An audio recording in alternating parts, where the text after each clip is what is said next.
What's up, you guys, and welcome back to the Project Manga Podcast. I'm M.A.N.G.A, and we are back with Tangential tie-ins, and we have a little bit different kind of episode here. We got a panel, with just me and a couple of my homies from the anime, YouTube, and, podcast content creator community. Of course, we have Sensei Glove returning. You guys might remember him from our anime drip and evolution of shonen storytelling episodes that we've had in the past. But we have two new guests here. We got GB from the Worst Generation podcast, and we got Synsei from Synsei Inc. How you guys doing, man? Thanks for joining me, man. Decent, bro. How you doing, bro? Good, man. Good. Glad that we can finally get a fuck yeah. Glad we can finally come together on this. Why don't you go ahead and tell the audience, kind of like what you guys do. You guys can go in whatever order that you want, but let everybody know what you want. I'll take it from here. It's your boy GB from the Worst Generation podcast, host and producer. It's an audio podcast, so we do all anime and manga topics. Season 2 is coming at you in August. Be prepared. Sir. What's up? Hell yeah. Yo, what's good? What's good? It's Sensei Inc, man. Here with Knox. You know what I'm saying? I am a YouTuber by trade so far. It's been pretty decent. I just want to say, any of my subscribers that are watching this right now, and I know y'all will be because I'll be promoting this, please go ahead, hit that subscribe button for me, man. Knox makes great content with his friends. They have a great machine going, and I'd appreciate it if y'all subscribe to him. Dude, thank you, Sen. That means a lot, man. I appreciate that. Yo, man, what's cracking, man? It's your boy, Sensei Glove, the bald head, black anime nerd, back at you niggas on Tangential tie-ins with my nigga Knox, also with my nigga GB and my nigga Sen. We in this bitch, bro. I'm excited as hell, bro. It's good to be back, bro. Feel like I'm at home in this bitch. Fuck yeah, dude, and it's good to have you back. Thanks for joining me, you guys. What we're looking at today in Tangential tie-ins is child demons. So basically, the most dangerous children inside of anime and manga. This was an idea that Sensei dropped on me a little bit earlier today, and I was like, oh yeah, let's get the congregation going. Let's get everybody on here for this fucking amazing topic that you thought up. So shout out to Sensei for the conversation topic. So typically, you guys know how tangential tie-ins go. We all have kind of like a list prepared that no one really knows about in regard to picks related to the conversation on who we think is the strongest children inside of anime. Before we get into our picks, I do like to have on some of the tie-in episodes, we have kind of like a nostalgic, like look back conversation. I do want to have like a little quick convo about like the first time in anime that we were really kind of taken aback by, a child character really going all out in a series where especially inside of shonen, I mean, like there are a lot of like children characters, but there are some that kind of like stood out as like you really didn't think that this kid was really going to do what he did or she did, you know what I mean? And I feel like that is an aspect inside of Eastern storytelling that you don't really see too often in the West. I mean, there are some really badass child characters in Western storytelling. You got Damian Wayne inside of Batman, for example, but I feel like it's a more common thing over in the East. And at least when I was coming up in the anime world, I had never really even like thought of the concept, at least back then in the early 2000s, that like, holy shit, this little kid is flexing on grown men, you know what I'm saying? Like that wasn't really a thing to me back in the day, you know what I mean? So, and anybody who wants to start the conversation off, feel free. I definitely can too. I can take the reins on it unless one of you guys want to go. I'll go first again. Yeah, dude. I kind of got, so if we talking like the first anime character, the child character that ever just got me thinking like, man, kids be on this bullshit in anime. Yeah, I was watching Conan from Case Closed. Yes, but bro. At the time, I didn't like, I had picked up Case Closed in the middle of it at the time, so I didn't know that he was really like an adult that was into this kid's form. Right. But watching that shit was like, man, this little shorty smart as hell. Like they got him out here solving real cases and stuff. Like, he better than Scooby Doo now. That'd be the first kid that I was looking at, just going, this is next level. As far And as Conan is shonen, so crazy because it's like I just wanted to since you brought up Conan, you got me thinking now. It's like I remember watching a lot of Detective Conan back in the day, Case Closed and whatnot, and then I find out that it's an ongoing manga and it's got like 1,300 chapters, and I'm like, there's no way that this mangaka is writing 1,300 chapters of fucking mystery stories that are like on Sherlock Holmes levels, and this shit ain't boring yet. This shit is still going. He's like, still doing. Where is he getting the source material? Like, Yeah, where is he getting all these twists? How does he do it? How does he keep having What's all the of these twist? murder? With the twist? Like so many compelling like murder mysteries and like heist stories and shit like that. It's like that's one of the more creative minds I feel like I've seen, and I really want to go back at some point, like read through all of Detective Conan just to see if that storytelling quality ever drops off. You know what I mean? Obviously, probably not if it's 1,300 strong, but like, damn, bro, that shit is wild. And the beauty of it is majority of the cases that they do, I can't solve like cases going on. So, like for him to still be writing ones that are good and entertaining, but also can remain a mystery for the entire episode or chapter that you're reading, that is a feat in itself. Right. I find that impressive. Yeah, dude, straight up. Carrying on with your question, if we're talking strictly shonen, I think the first kid that I saw on shonen was probably Naruto, and I was like, this little ass ninja, this little kid ninja, this got one jutsu was out here whooping a grown man's ass. Like it was mind boggling to me. Yeah, bro. If it was plot armor or just him being that nigga. Well, and before we really even understand like what shonen's about, you know what I mean? Like way back in the day, you're like the concept of like kids being strong, you know, in a world full of adults was just like so foreign to us, probably. You know what I mean? Facts. But it's dope because it's empowering, right? Yeah. So here I am, a little ass, you know, you young and you watching these little kids doing it. You like, well, hell yeah, G. If I just focus on my dreams and keep pushing at what I'm doing, then I'll be there too. Facts. Yeah, scream very real inspirational. loud. Stand in the middle of a field. I'll be able to fly too, just like Vidal. Hey, if you never tried to fly, you ain't no real nigga. Facts. Facts. If you ain't never tried to hit the Kamehameha wave either, too. That. I took it a step forward, bro. I definitely tried to use a motherfucking. The alchemy. Hell yeah! I tried to straight philosopher stone some shit. Took Shorty chalk from across the street and drew it on the driveway. Grab the chalk and make a transmutation. I didn't even make the circle, G. I'm just like, bro, all I gotta do is clap. Man, I ain't seen the door, but I'm gonna try anyway. Hell yeah! Let me try to make a pair of scissors real quick in this classroom. Oh man. For me, the first time I saw a kid that I just felt like was the first time I just got wowed by like a child that was raw as hell, badass. Yeah. Was honestly Bleach. Ooh. Hitsugaya. Yes, bro. Hitsugaya was like Toshiro cold as hell. Yes, his shit was so drastic too when you first see it. No pun intended. Yes, all puns for me. Shit, the little nigga was cold. Like, yes, dude. Just young as hell, just looked like a little ass boy, but he a whole ass captain. I'm like, yo, what? Yes. I'm like, why would they make this child a captain? But then that nigga end up being cold as hell, like raw as hell. I'm like, gee, what? Talking down on grown motherfuckers. I'm like, oh shit.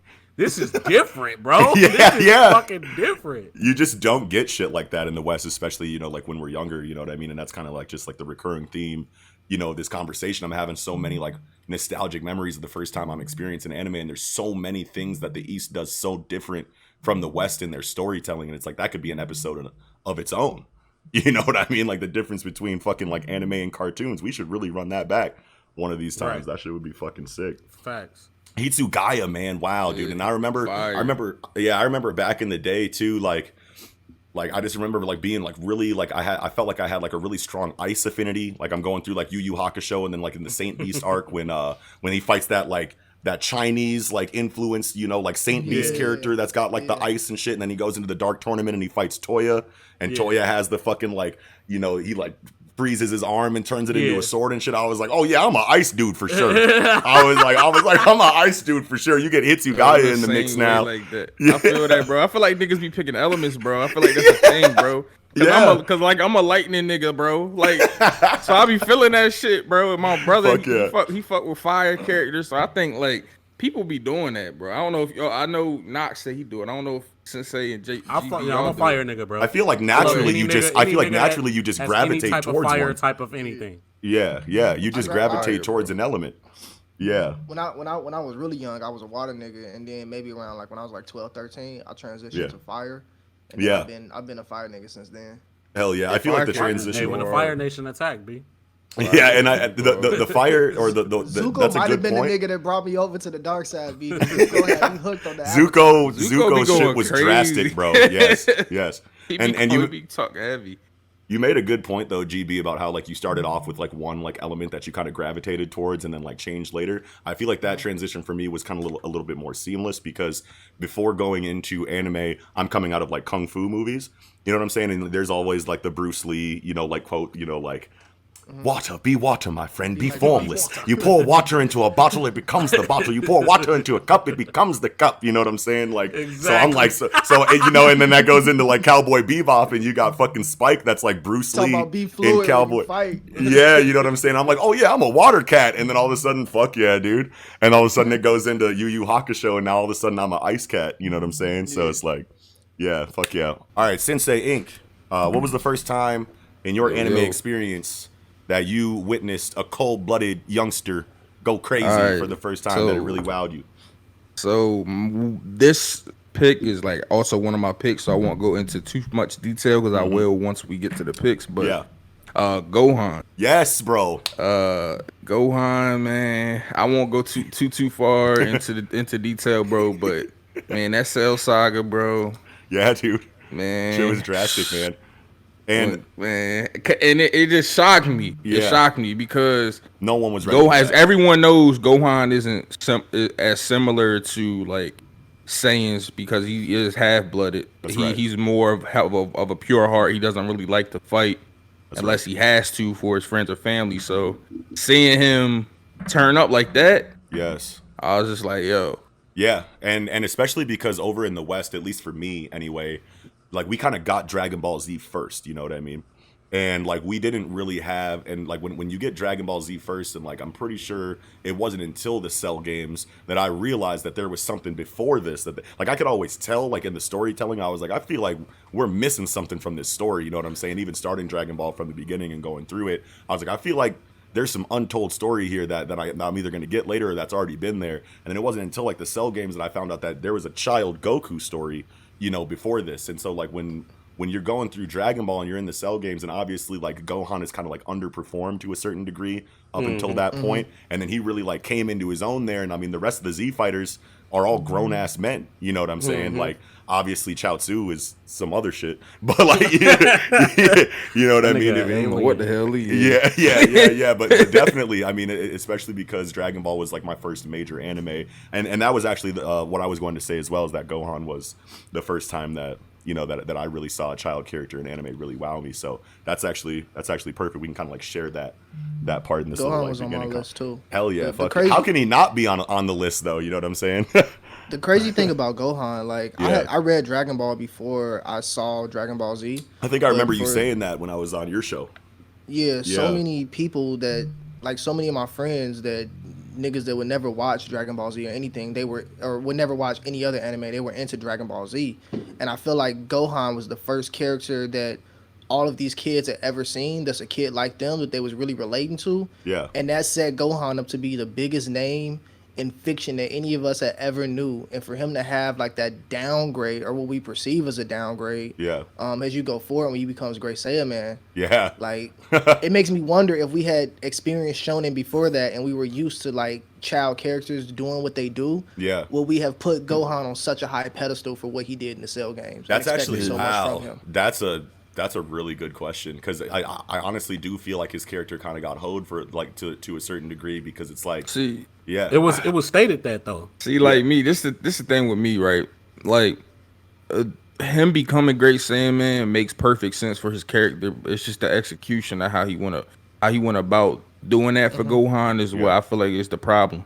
Oh, okay. Because Gohan's character, he like the entire thing, even after the Cell games, when later on when Hercule, takes like credit, like he doesn't even speak up because that's not Gohan's character. Gohan wants to take care of people and take care of his friends and family, but he doesn't want the fame that comes with it. He doesn't want the publicity, and that's what the whole Great Saiyaman came into fruition. That's what it was for.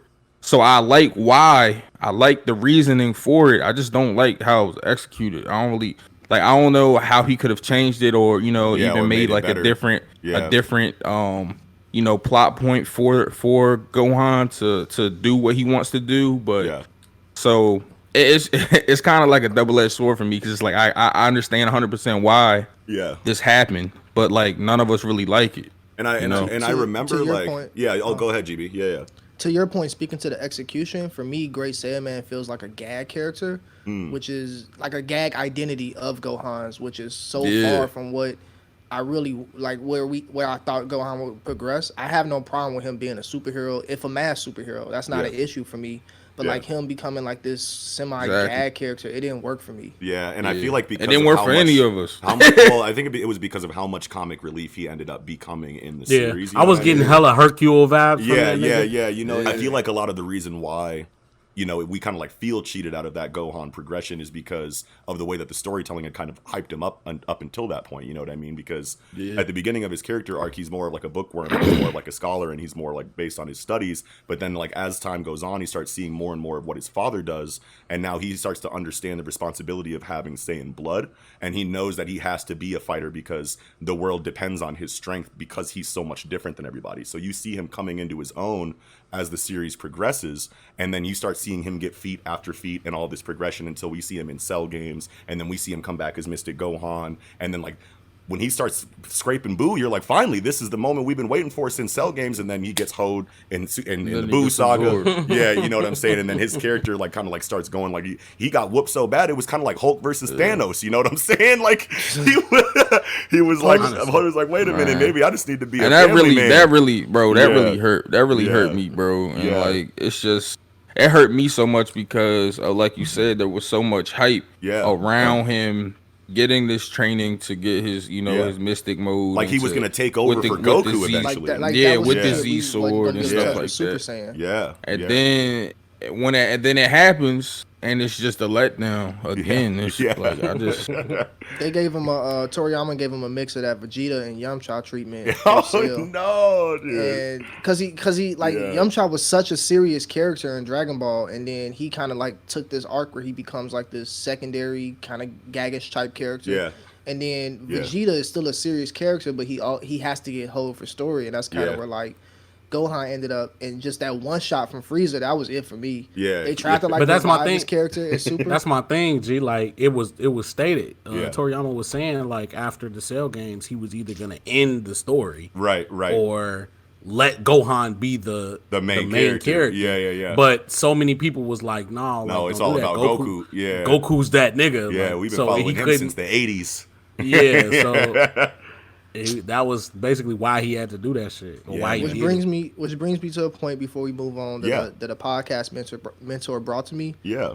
Don't let the fans control your art, bro. Straight up though. Straight up. And I don't know how much. Don't let the fans control your art. Like they love it and you should listen to their feedback, but do what you gonna do because that's why they here anyway. A lot of it could be editorial too, though. You know what I mean? Like editorial is the one that's seeing what the fan reception says, and then going to the mangaka like you have to do this because this is what the analytics say. You know what I mean? Exactly. Now a motherfucker that's as clouded up inside of Shueisha as Toriyama, you'd think would have a little bit more pull because look what Togashi gets to do.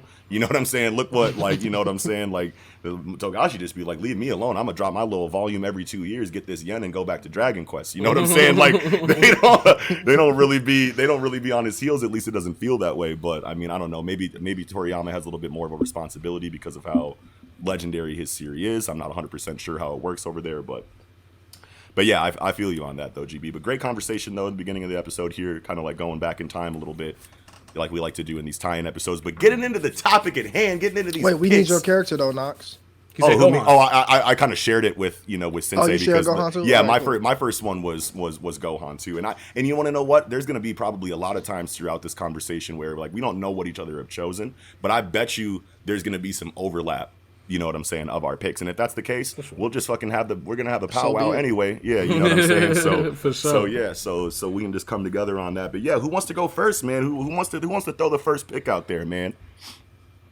So check it out. What you got? I don't know if niggas peep, but I got a little sleeper pick. Oh, low hanging fruit. Pick. Okay. Sleeper pick. You're better. Sleeper pick is the better term. I've been drinking. Sleeper pick, right? Doug from Gangsta. Doug from Gangsta. Okay, so I haven't seen Gangsta yet, so you have to give me a little. Nobody's seen Gangsta. All right, just Google his image. Just hold on. Let me look. Doug is a little nigga with dreads that has two I don't know what type of swords, but they kind of curved. Oh, they yep, short you curved had swords. me at swords. Yes, sir, bro. He is that nigga, G. I've seen he got shit. me with the hoodie, bro. The hoodie and the dreads. That nigga lit. No, y'all need.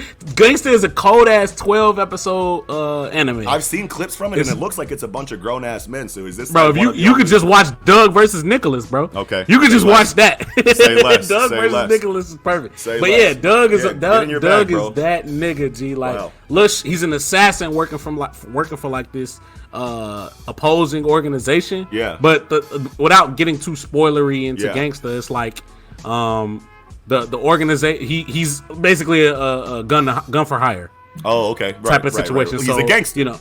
Yeah, so he kind of plays both sides when he has to. Yeah. But yeah, the encounter where he's introduced just offing niggas. Right. Just offing niggas, and then the main character, who is Nicholas and somebody else, was trying to figure out who the fuck is killing these grown ass men. Yeah. And then when they find out that it's this little nigga, they're like, "Oh shit, hold on!" Yeah, and he's serious, he's serious, and they have a full full blown fight. They have a full blown fight on like multiple rooftops. Wow. Like, it was lit, G. Like, That's fucking amazing. lit, bro. And they got human restrictions, right? It's not like they got any powers or anything like that, right? Yeah, they just These are just regular ass people. Cool. One of them niggas actually deaf. Really? Like, doing sign language in the show. Yeah, bro. Dude, that's fucking sick. I don't think I've ever seen that before. The main character, bro, Nicholas. Main character is deaf? Is deaf. What? Man, hold on. Let me go ahead and get into this gangster. G, it's on Hulu, bro. It's on Hulu if you got Hulu. G, that shit is lit. Shit, bro. We got Dororo. He was deaf, blind, all that. If we talk. Dororo. Yeah. Well, Dororo. Yeah. Absolutely. I have seen that before. You're right. Fuck yeah. Okay. And I think the coolest aspect of this conversation is just like the times in these stories that we're going to bring up, because I think the best part of it is the reaction that the adults have that these kids are fucking doing what they're doing. You know what I mean? Like that. And you know, and as a younger kid, you know what I'm saying? First getting into anime, I see like myself, like now I'm like, okay, now I want to blow the wigs off of all these adults. I want to compete with all these adults the way these little kids are. And obviously, exactly. You know what I mean? It's not, it's not impossible, but it's just like something that another reason why you kind of like look up to this shit when you were younger. But man, dude, Doug and Gangsta. Okay, so Doug versus Nicholas. I'm gonna peep that after this. I got peep. I'm gonna peep the whole joint because it looked like something I would fuck with. 12 episodes or 13. It's not 24. Okay. I can get 12 to or a work 13. shift. Okay. Facts. That shit cold. Doug. Fuck yeah, dude. Okay. Who's next? All right, man. So, you know what I'm saying? I'm gonna go ahead and get this young goat out the way. Go ahead, bro.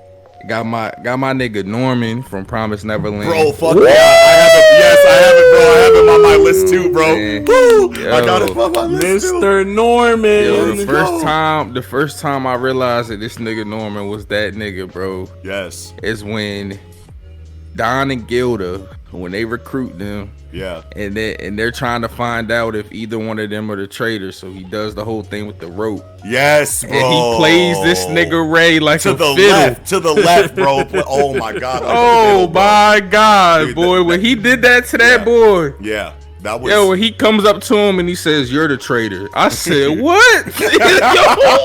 And he explains how he did it. Yes. I was like, "Yo, this man is cold." Now you always. And then ever since then, yeah, he's been cold throughout the rest of the smoking story, bro. Yes, He's bro. just been that dude. Norman is so different, man, and it's like I think that is the moment when you truly realize it, because you can tell.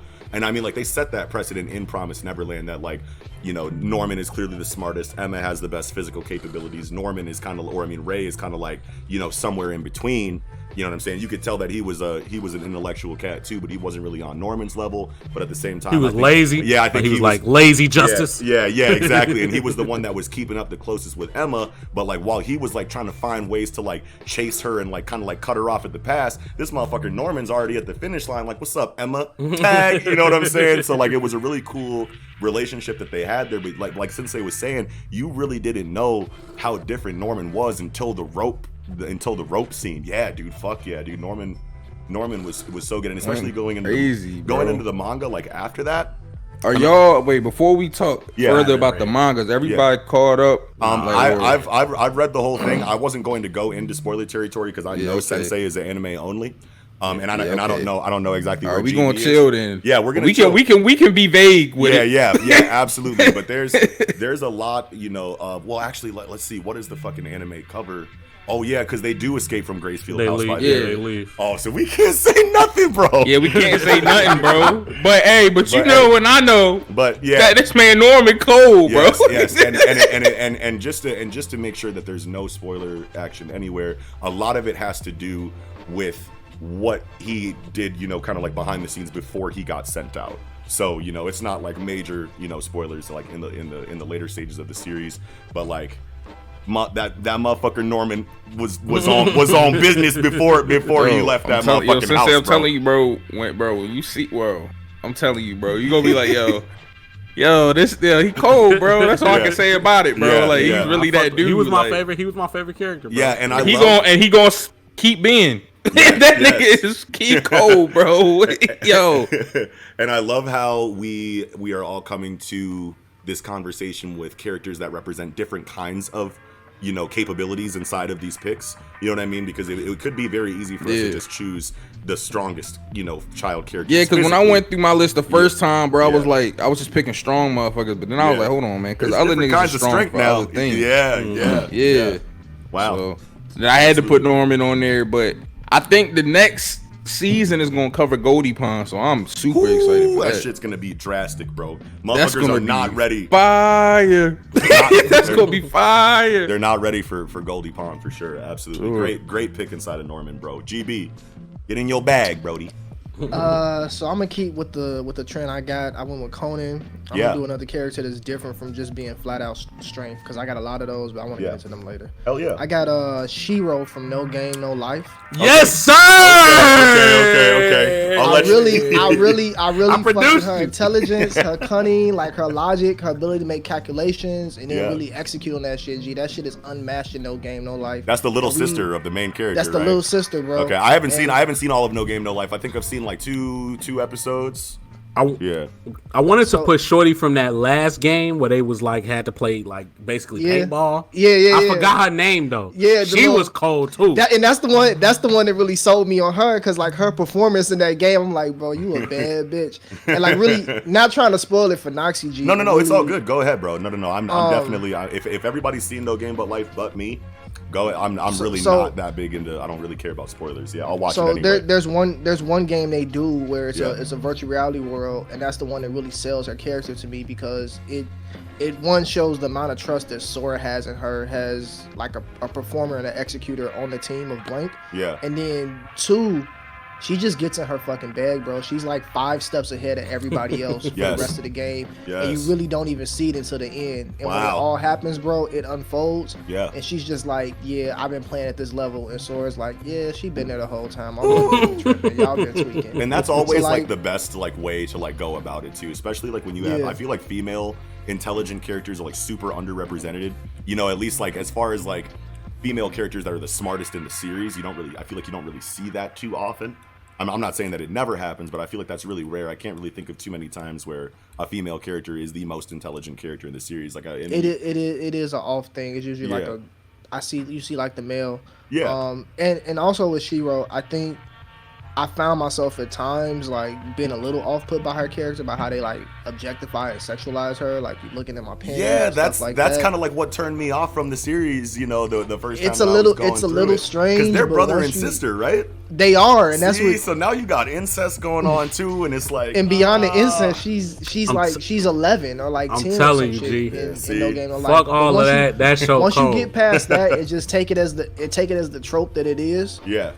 she's easily one of the smartest and brightest and best characters. I would say she's debatably one of the smartest characters in anime. Like you can argue that list out. That's fucking awesome, dude. I would argue that list for her. I would love to see like more representation like that inside of Eastern storytelling, and I mean like it doesn't even really happen all too often in the West either. I think the strongest example of like American comic book like super smart child female characters is like Valeria Richards inside of like Fantastic Four, because obviously you got Mr. Fantastic, he's the smartest character in Marvel. Then you got like Doctor Doom, and he's like kind of like tied with him, you know what I'm saying, but like obviously a little bit under him. But then their daughter Valeria Richards is literally just as mentally and like intelligently capable as Reed and Doctor Doom, and they're going to her for advice half the time. And that was the first time I had ever even seen anything like that, and I was like, oh fuck yeah, I can get with that. And now that you bring up Shiro, I'm like, damn, I don't think I ever seen that in the anime before. You know what I'm saying? And that's why she stood out to me. I like Shiro. And then speaking of Western,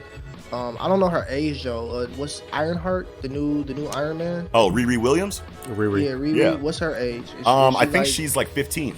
Yeah, I was about to say 15, 16. So I'll put her in the kid category. Yeah, for sure. She gets that super genius call too. So like, but yeah, Shiro from No Game No Life, man. Dude, that's an amazing pick. You might, and you want to know what people have told me to read, or watch No Game No Life all the time. I've never heard a better, reason to than you getting in your bag about Shiro before. So I might have to get Pete. You feel me? 12 episodes, G. Yeah. Yes, that's an easy watch too. Like, it's 12. Like saying with Gangsters, yes. 12 episodes. It's 12. Those 12 joints are super easy to knock out.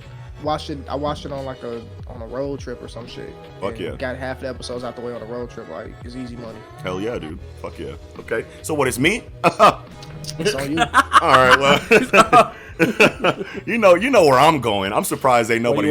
I'm surprised ain't no one said this. But I'm sure we might be saving characters from that. Right, we left all the characters from that series for you. Look, hey, check it. I'm sure this is on all of y'all's list. But we coming into the Zoldyck era. Facts. You know what I'm saying? Right, it's Zoldyck hours, baby. It's big Killua. You feel me? Big Killua, big key. Hell yeah. Key.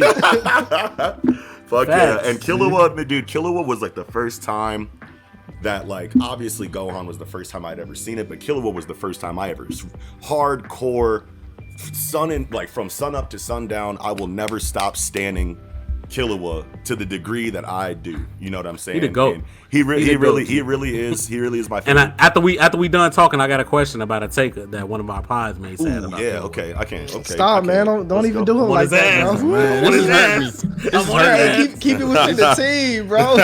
No.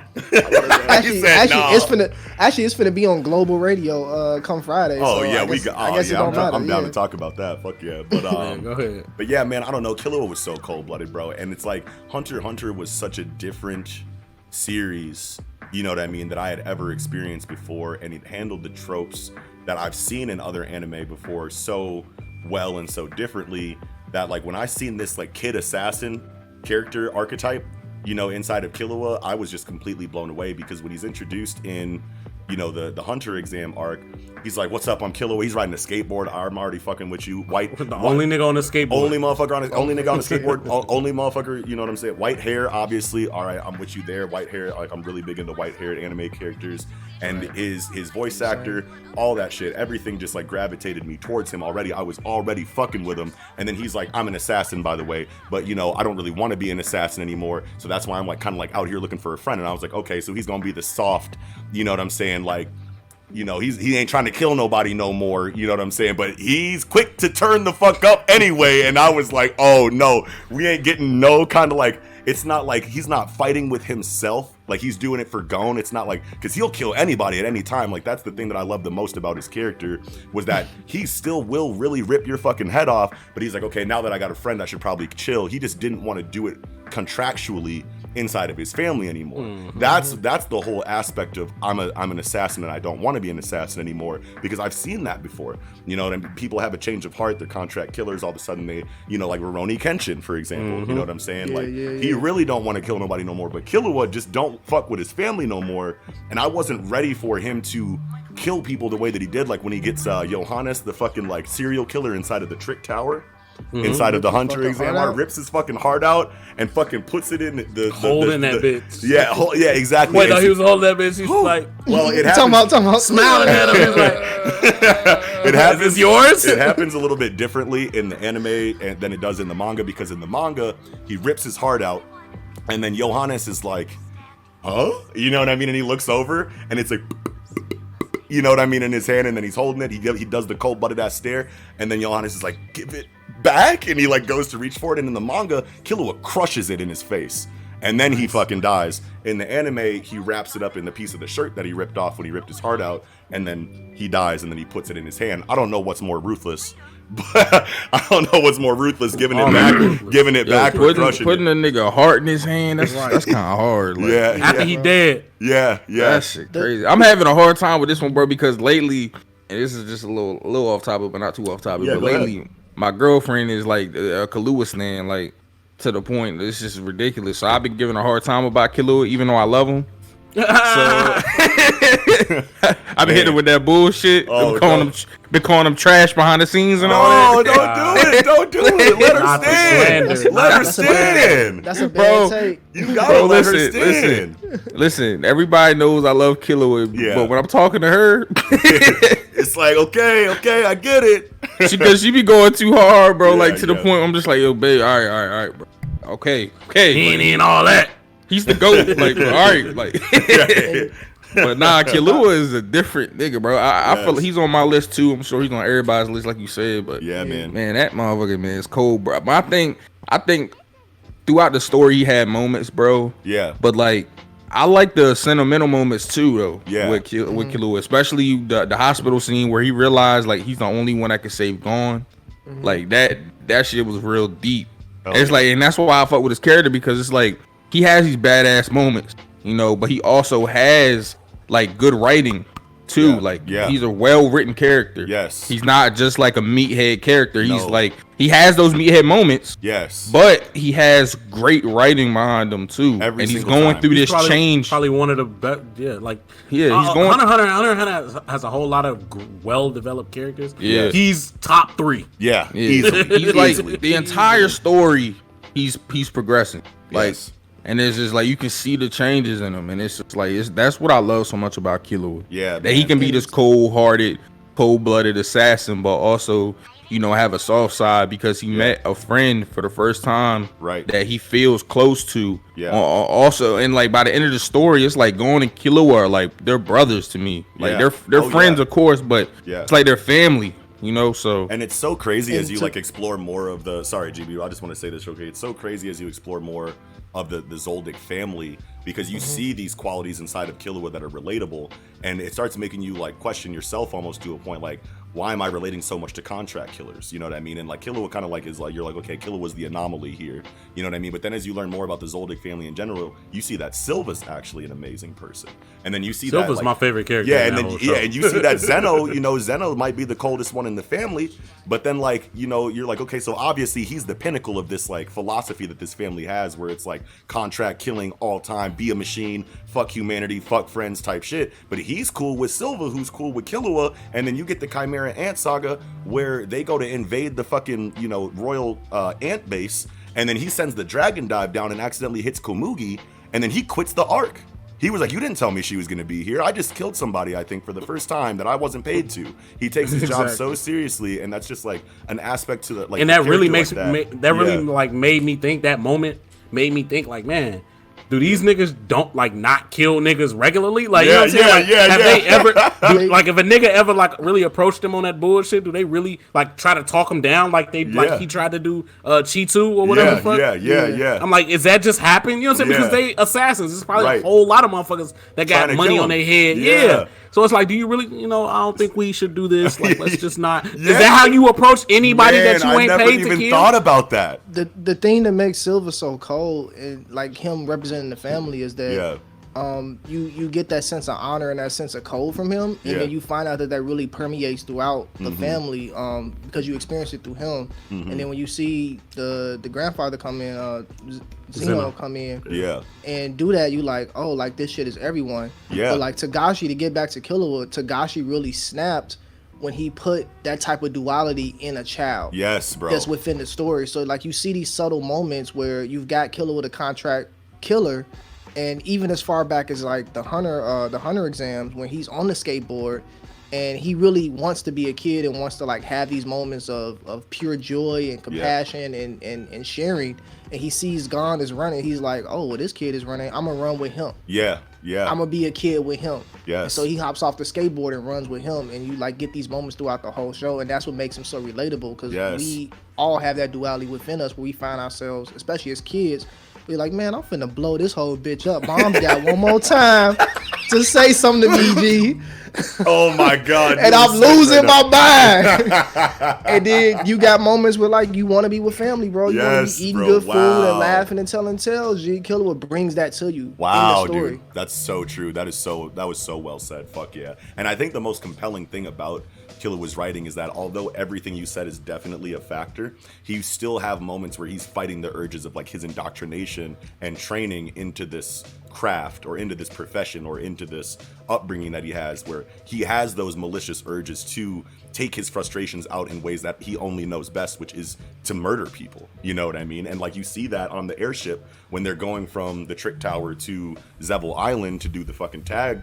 You know, the tag trial. And Netero was toying with his ass. Netero was toying with his ass, and he couldn't get the ball. He couldn't get the ball, and Killer was like, I was going to kill that fucking man if he didn't. Like, if I kept playing that game, I was going to kill that old-ass man. And he's, like, walking back to his fucking, like, room or whatever, and you had those random-ass hunter examiners, or, you know, examinees, like, kind of, like, shoulder check him or something. Like, watch out, little kid, before I beat your ass or something like that. And he was like, all right, now I'm killing somebody. You know what I'm saying? Somebody got to die today. He takes all their fucking heads off in a silhouette. You know what I'm saying? And he walks off with a smirk on his face, like, I'm glad I got that out of my system. I was like, whoo, bro. But that's that kid shit, and that's what you see the difference between him and Silver. Killua hasn't yet learned to effectively manage those feelings and emotions that he has as a child. That's right. And he goes through that, which is like, if we look at reality in the same way, like you have people that didn't really get disciplined and learn about like how to deal with what's going on in their life and their emotions, and then they lash out and blow up entire like cities and towns and shoot up schools. And then you got people that was raised like learning how to deal with that shit and thinking with logic and suppressing emotions, and they deal with stress and deal with those situations different. I think you see that progression in Killua as it goes. And then that moment that he has with Silver's telling him like, go do you. That brings it full circle. Like, I can be who I am and still be a part of this family as a contract killer. Fuck yeah, and I dude. think then we start seeing a different progression of Killua. Yeah, 100%. Yeah, dude, that's amazingly said once again. Fuck yeah, Killua, man, gotta be on the list. Bro. Anybody watching this right now, I mean, I'm gonna put him on the thumbnail. Don't get it twisted. He going on the thumbnail because that's my goat. You know what I'm saying? But yeah, man, I would be very surprised if someone watching this did not have Killua somewhere near the top of their list. Fuck yeah. Facts. All right. What's up? Who's next? For me, yeah. So it's me. I think we back full circle. See, you went, right? Yeah, we back. Yeah, I think we all got one. Yeah. All right. So yeah. I got another one that I feel like will probably be on everybody's list, but I don't give a fuck because he my nigga. Let's go. Young Pride. Oh, dude. Young Bradley. Selling Bradley, dude. Fuck yeah. Young Bradley from FMA. Oh my God, dude. Yes, bro. Let's fucking go, bro. Like he's another. Yes, bro. He's another one of them niggas that like. Early on in my anime enjoying career, was like, wow, this nigga serious, bro. Yes, and what's crazy about him, he was like, since he an op, he played that like, that kind of like backwards role, like that child. I'm a child, so I'm gonna be innocent and shit, but I'm actually one of the strongest. You know what I'm saying? The second strongest homunculus. I think he's I think he's second in command, but he is physically the strongest one, I think is what and I think he's got like, man, I don't know how he's I mean I know it's father, you know what I'm saying, and I know that it's, you know, like that kind of whole like dynamic, because this is inside of Brotherhood that you're talking about right now, and so like obviously he's not going to be final boss, you know what I'm saying, but like I don't really see nobody fucking with him at all inside of that team. Alphonse had to use a whole ass philosopher's stone just to contain him. Just to contain him. Yeah, bro. Wow. So yeah, no, he's that motherfucking nigga, bro. His power is fucking crazy. I love that. Like, it was the first time you really in anime for me. I saw like a child that was, you know what I'm saying, doing that. Oh, we must get you some tea. You know what I'm saying? All that playful ass fucking joint, but he, you know what I'm saying? But he got the sneaky look afterwards. But not. It's one thing to have a sneaky look and just be like a bad kid, and it's another thing to be completely savage, like you know what I'm saying, next level crazy, next level dangerous, bro. Your first time watching it, did it throw you? Like, did you think he was just a bad kid? Did you find no, bro, I thought he was a good kid. Yeah, dude. Like, I thought he was, bro, because so many kids in that show was just kids. Yeah. Like, think about you know what I'm saying, Tucker daughter, Nina. Nina Tucker, bro. Fucking they were, but he was what's the name daughter role. He was having an extended role in like weird situations. I didn't think he was gonna be bad, but I thought he was gonna be something. He was a kid. I just thought he was a kid, G. Until that first time they showed like him on some sneaky shit. Yeah. I'm like, yo, what the fuck going on with this little nigga? Well, coming out of 2003's adaptation too, I'm pretty sure he was just a kid in that whole show. So like, I don't even think that he's a he wasn't Pride. 2003. He wasn't Pride in the first one. He was a Pride. He was Pride in FMAB. Yeah, exactly. Yeah, so coming from 2003 and going into 2009, you're like, oh yeah, it's Celine Bradley. Okay, we got him back. It's just that little kid from the first joint. You know what I'm saying? Exactly. And then I think that's what made the twist so crazy, is that you're like, okay, wait a minute, because Bradley was Pride in 2003. You know what I'm saying? So then you find out, and then oh my god, bro, I just remembered when Roy Mustang is deciphering the fucking shit that like I think Hawkeye gives it to him, and he's like under a blanket with like a flashlight on the book or whatever, and he's like deciphering. He's like, selling Bradley's a homunculus. Bro, when I seen that shit, bro, I was like, oh my god. Yes, bro. I wanted Leak to do one day we're gonna have to have a Run My Fade with Selling Bradley or Pride against Buddy from Stray Dogs. Ooh, with the Rockyo gun. Oh, okay. I haven't. My bad. I thought you were talking about Gangsta again. I be getting Gangsta and Bungo Stray Dogs confused because that's like a. But I mean, it is Gangsta. Yeah. I thought you was talking about Buddy with the dreads from earlier in the conversation. No. He's that cold, bro. I was like, he's that cold. Gangsta? Nah, Bungo Stray Dogs. Stray Dogs. Everyone tells me about Bungo, bro. I need to get on that too. Wow. But yeah, man, Pride. Dude, Pride is an incredible pick, bro. I completely forgot about dude, bro. Yeah, I didn't have him on my list either. I forgot about those. Let's go. But he cold as hell. Yeah, bro. man, you triggered I kept him off my list. Drastic Sensei told me memories. earlier he was picking them. I didn't tell you I was picking Pride. Niggas was talking. Wow. I didn't tell you I was picking Pride. I told you I had niggas from FMAB though. I mean, who you picking straight kids from FMAB? Like, I mean, yeah, I guess there's really how many picks you got. I didn't even go to FMAB. I was just like, Sensei going, because I didn't want to have the same people on my list that he got. I'm trying to, give I appreciate you. Yeah, but yeah, no, I didn't tell you. That was an amazing pick. Selling Bradley, fuck yeah, dude. Sir. Solid pick. All right, who's next? I think it was me, yeah, right? Yeah. All right, go ahead. Our next pick is gonna be a shocker. All right, it's gonna be a shocker, but it's purely for swag purposes. Let's this go. Nigga is one of the cleanest niggas, bro. My nigga Gary Oat.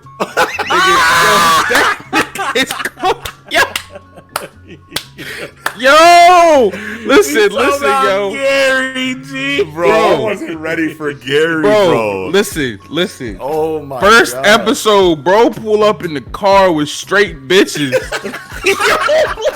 Yo. He was the 50 Cent gif when he pulls up. The entire first season, he just swags on Ash every time they see each other, bro. Then we go. This is what solidified it for me. Then we go to the first movie. We get to the first movie, and this man Gary pulls up on Giovanni, is bodying this man. Makes bodies this nigga, makes him pull a legendary Pokemon out. And then this is the first time I ever seen this, and I don't even know if I've seen it anytime after. This nigga Gary said, "Oh fuck that," and pulled out multiple Pokemon at once to fight this nigga. He jumped him.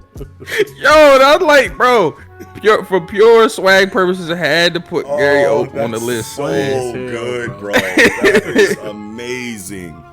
I was. I promise you, I would have never in a million years. I knew y'all wasn't expecting it, bro. I knew it. Like Gary Oak, come on now, like dude. I was Gary like, Oak. at first I was like, man, I'm gonna put Gary Oak on here. I was like, I'm putting Gary Oak on here. Like, it's like He went crazy. Yeah, bro. That's but crazy, there's not too much detail to go in with Gary Oak. He's not a very complex character. He's just a swaggy dude. Yeah, and you want to know what, man? There are some times where, especially as a kid watching Pokemon, I was like, why isn't this story about this motherfucker, bro? Like, why am I watching Ash? And like, I didn't really understand shonen like tropes back then, you know what I'm saying? So I'm sitting here going like, why is this like regular ass kid who could barely keep a fucking Charmeleon on deck? You know what I'm saying? The main character, but I didn't understand development and progression and, you know, all of this like growth and whatnot that you see so much in shonen storytelling. So I was like, man, just make the shit about Gary. He got hoes. Yeah, he got a Lamborghini. He got hoes. He got cars. He got all the best Pokemon. Yeah, bro. To have Ash out here begging Charizard to listen to what he said, and then have Gary pull up in the 911 and shit, pouring champagne on bitches, like. Yeah, like, come on, like, bro. Are we watching the right story, G? Yeah, exactly, dude. I was like, I'm trying to see, like, can we get a second?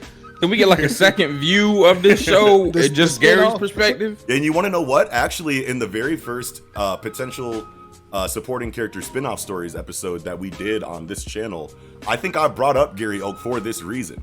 Like, I was like, bro, his whole story. I was like, bro, I would love to see it from, from his perspective. His whole story would have just been. I want to know about his quest, bro. Like, what was it like? Because the crazy part is like, what did we find out that Gary has been knowing was just a front, and he was out here faking for the clout every time we saw him. But in reality, like, when he on his own in the woods and shit, like he the same. That would be crazy, Ash, bro. That would be crazy, but also if this man was just out here fucking bitches and getting badges, I ought to be cool with that too. Like, yeah, exactly. and you know, like some flex shit. I feel like I feel like we've seen. You know, like, because like if you look at Naruto, you have Naruto and then you have Sasuke. You have the fucking like underdog kid and then you have the child prodigy. You know, and then you see that dynamic inside of like first and secondary main characters, or primary and secondary main characters inside of shonen all the time. But inside of Pokemon, it was that same kind of dynamic, but like Gary was out of the story half the time. You know what I'm saying? Like you could never like see Gary. So like if it was like a true tried and true like rivalry dynamic that we're used to, what would that story would have, you know, been like if Gary was right there alongside fucking, you know, Ash the entire story? That would be really that'd have cool been crazy. That's why I like I don't know if y'all peeped at all, but I read some of the actual like Pokemon manga with that shit is a seinen. That shit's a seinen, bro. That shit is drastic. Pokemon are dying in that shit. Oh yeah, niggas getting cut in half. Like that's why I fuck with that, because like his rivals are very much a part of the story. Yeah, and like Gary to me, like he's not in the story often, but he's just like, to me, he's just that flex character to piss Ash off, to like get a fire burning under him, like, because every time you do see Gary, he just flexes on Ash and leaves. Yeah, dude, and like literally that's what it is, like every time. So it's like my nigga Ash didn't even get no development off this. This was just a flex. Like, bro, why did you flex right here? G, because like the gap between them is wide, and the gap stays wide, because it's not like Ash really develops off the fights with Gary or anything that he goes through. So the gap just stays wide. Yeah, and with most rivals, like your Naruto and Sasuke, like you mentioned, you able to like be like, Naruto could take Sasuke, or like back. Gary you leaves, never think that. You never think Ash is doing nothing to Gary. Like, it's unfortunate that Ash kind of got stuck in this like writing where like they wanted to keep this going as long as they could. They keep the like younger kids into the get them into Pokemon. So he got stuck in this like writing technique where it took so fucking long for him to get a for W. him to actually get the W and become champion, because they were trying to drag it. So and because of this, Ash has some of the slowest fucking development. And an anime, bro. And like, I remember getting frustrated, like, man, this motherfucker Gary just pulled up again. Or no, Ash would go up to the fucking, you know, to the gym, and Gary would be just leaving, like, I just scraped that motherfucker off with my badge. Come on, hoes. You know what I'm saying? And fucking Ash would be like, oh man. Ash walk in to see the nigga that just got whooped by Gary, and that nigga beat his ass. Yeah, and he'll be like, man, my Electabuzz still ain't listening to me, man, and Gary just got the badge, no diff. What am I doing here? The gym leader be in there like, man, my best six is down, but I'll fight you. I'll fight you with my second strings. Yeah, I'll fight you with this magic carp I got over here in the corner. And, like, and he'd be right. taking it to extreme diff, and it'd be Bro, extreme diff, and I'd be like, busting his come ass. on. Gary going The there. crazy just thing be about running Pokemon is through I feel like older fans get alienated too after a while because like you constantly waiting on Ash to get this win, Right. and just like Sin was saying, like his character development was so fucking slow. He also had multiple moments of regression where like you go through these lessons and his character would develop, but for the sense of like stretching the story out, he has to have this regression, it's like he resets. this backtrack, this reset, and you like.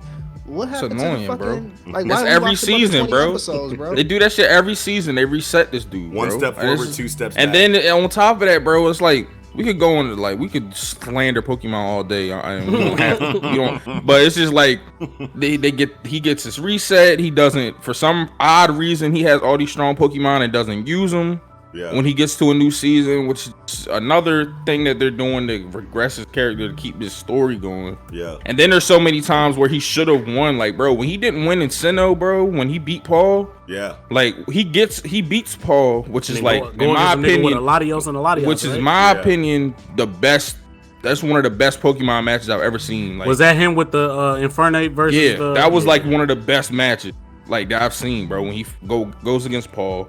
Beats him, I'm like, this is the season. When he beats Paul, I'm like, this is it. Then he goes against a nigga with a Darkrai and Elachios. I'm like, yo, why are y'all doing this to him? I don't, like, why are y'all doing? Like, come on, bro. Oh, man. It's like your favorite football team that you have to rep because they're from your city, but can't get no Super Bowl wins, and they always blow it right before the fucking Super Bowl, kind of like the Minnesota Vikings.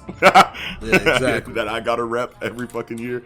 But it's like you in your team. Yeah. They in the conference finals. Your NBA team. They beat somebody, and then the next time they play, it's like, all right, now y'all gotta play the '96 Bulls. Like why are y'all doing this? What's this gap, bro? What are you doing? What's going on right now? Congratulations on beating the Wizards, bro. Jordan and the Bulls pulling up tomorrow. Yo, you just beat the Knicks? All right, cool. We got the Warriors tomorrow. Is Jordan at least hungover? Man. Hell, it don't even matter. Fuck that. I know. It didn't matter. He's still God, went it didn't crazy. matter. That's right. He still went crazy. It don't matter if he's sick, drunk. He beating your ass, bro. That nigga just need a reason to get angry. It don't even matter. Like, man. But yeah, bro. They hoe Ash, bro. That's a whole nother thing. You know what I'm saying? We should put Ash on the list just for how many times he got hoed. Bro, you want to know what? We're regrouping. X amount of time from now in the future, mark my words, we're coming back. Characters that got hoed in the anime. Yo, I was just about to say that, bro. Most hoed characters. As a tie-in, bro. We got to do that. Yeah, I swear to God, bro. We're saying it right here. For real and for true. We'll be back. We'll be back for that. Fuck yeah. I'm down for most hoed characters. I got a list for that one already. Yes. Absolutely. It's on. Speaking of lists, it's on me. Yeah. Great pick, right, though, Sensei. I'm gonna go with a normal pick. Okay. I'm gonna go with Kid Buu. Wow. Let's go, nigga. What? Let's go.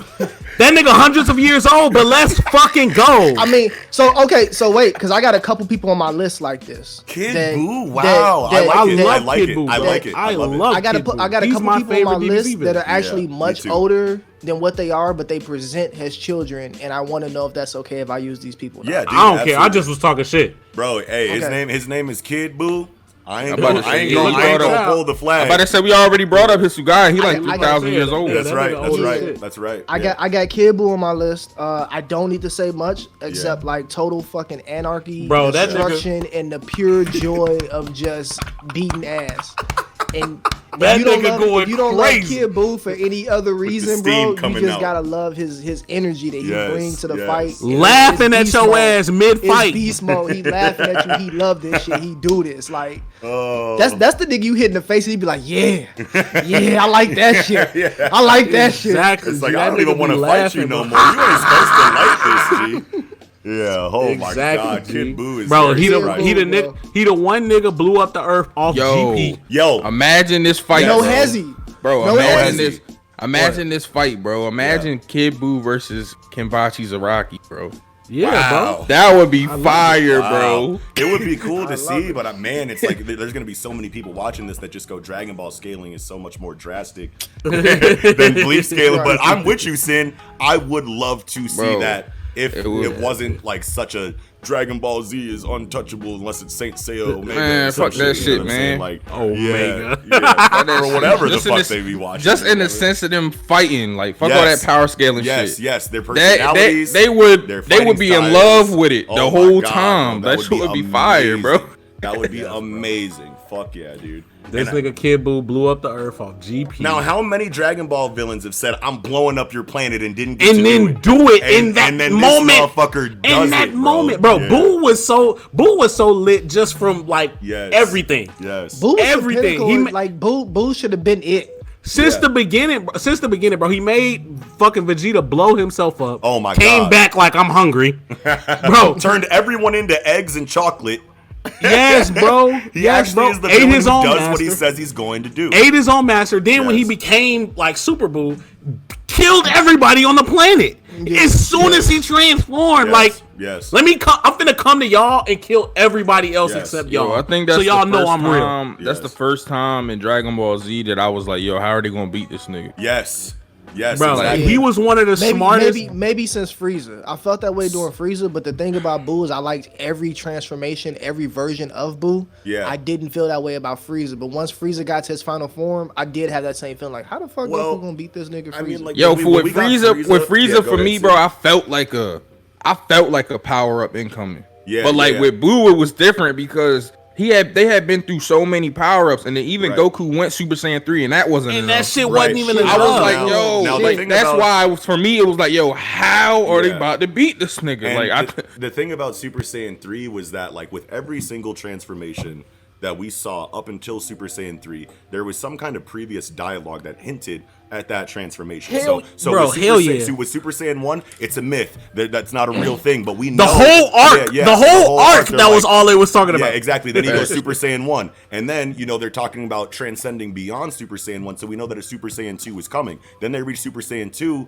and then it stays Super Saiyan 2 for a long ass time. There's no mention of Super Saiyan 3. That motherfucker Goku just starts doing his fucking thing. Yeah, you know what I'm bro. saying? And you're like, oh my god. I think I was shocked. Yeah, I was bro, first off, though, it took way too long for him to transform, though. That nigga was transforming forever. I was like, yo, come on, like, what's about to happen? Yeah, bro, they even fused, and that wasn't enough. Yes. Like, yo, that's why I really was like, yo, how are they beating this nigga, bro? Like, I didn't know what was going to happen. Now, the nigga had a strategic moment.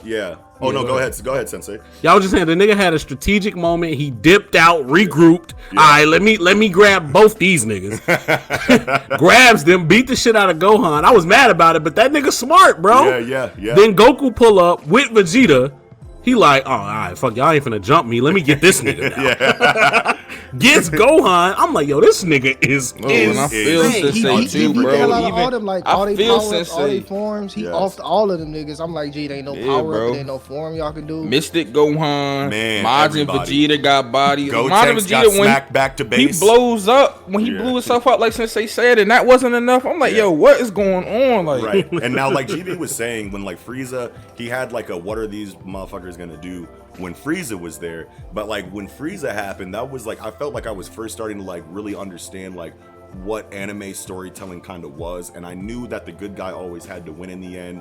But like I was sitting there like, okay, so I know this is going to happen, and I can kind of like see the way it's going to happen because they're hinting at Super Saiyan, you know what I'm saying? So like that like wasn't as crazy as Buu for me, because Buu was like you had seen everything that they had done to kill Frieza, you had seen everything that they had done to kill Cell, you had seen everything that they had done to beat every single villain leading up to that, and they did all of that against Buu and nothing worked. So that's when I was really like, okay, now we've got a brand new transformation that we've never seen before. We have a totally new concept inside of fusion that we've never seen before. These motherfuckers are fusing and then going Super Saiyan, and that's still not really enough. So like, how are they going to do this? Yeah. Two times in the arc, bro, with the regular fusion and the Patara, bro. Gotenks wasn't enough. Vegito wasn't enough. I'm like, yo, what is going on? Like at that point, as a kid, I didn't understand how anime really worked either. So I like now if I went back and watched it, I'm like, all right, cool. We about to get some sort of bullshit. The plot armor ass. Yeah, some bullshit to kill him. Right. With the spirit bomb or something like that. Right. But as a kid, you're like, oh my god, like you don't know what's going to happen. Yes. You really don't know, bro. So yes. Wow. I remember. Bro. That's a good pick, bro. That's an amazing. God, man, that's a good pick. I remember a distinct moment in the Boo arc where I thought that Dragon Ball Z would just end with Boo destroying the world. Ooh, that would have been dark. We just have a set, and then like this shit just goes dark, and that's how they transition out of DBZ. I had a moment where like that was my theory, and because it was like, what are y'all gonna do? What are y'all gonna do? Literally, the narrator's like, and there's no next time on Dragon Ball Z. With every transformation, he did some wild ass shit, bro. Every single time. Like with characters like Boo, I bet it's gotta be so difficult for the mangaka, bro. I know that sometimes they probably write themselves in the corner. Yeah. When they create characters that are so strong. Yeah. And it's just like, because they're keeping the hype train going, and they're getting good reactions from certain hype moments. So they were like, all right, cool, let's keep building on it. And then their characters become so strong. Yes. And it happens a lot, bro. Where it's like it happened in Shippuden with Madara. Yeah. Same thing happened with him. Like they made him so powerful. It's like, god damn, like now we gotta do some bullshit to beat him. Yeah.